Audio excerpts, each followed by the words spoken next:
Deuteronomy 25. If there is a dispute between men, and they come into court, and the judges decide between them, acquitting the innocent and condemning the guilty, then if the guilty man deserves to be beaten, the judge shall cause him to lie down and be beaten in his presence with a number of stripes in proportion to his offense. 40 stripes may be given him, but not more, lest if one should go on to beat him with more stripes than these, your brother be degraded in your sight. You shall not muzzle an ox when it is treading out the grain. If brothers dwell together, and one of them dies and has no son, the wife of the dead man shall not be married outside the family to a stranger. Her husband's brother shall go into her, and take her as his wife, and perform the duty of a husband's brother to her. And the first son whom she bears shall succeed to the name of his dead brother, that his name may not be blotted out of Israel.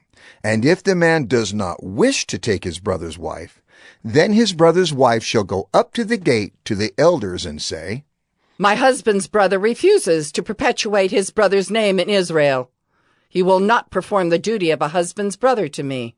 Then the elders of his city shall call him and speak to him. And if he persists, saying, I do not wish to take her, then his brother's wife shall go up to him in the presence of the elders, and pull his sandal off his foot, and spit in his face.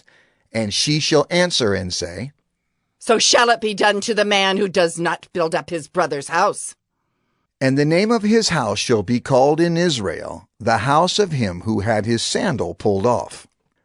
When men fight with one another, and the wife of the one draws near to rescue her husband from the hand of him who is beating him, and puts out her hand and seizes him by the private parts, then you shall cut off her hand.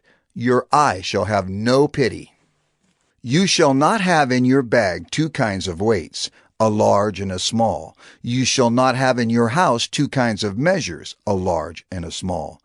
A full and fair weight you shall have, a full and fair measure you shall have, that your days may be long in the land that the Lord your God is giving you.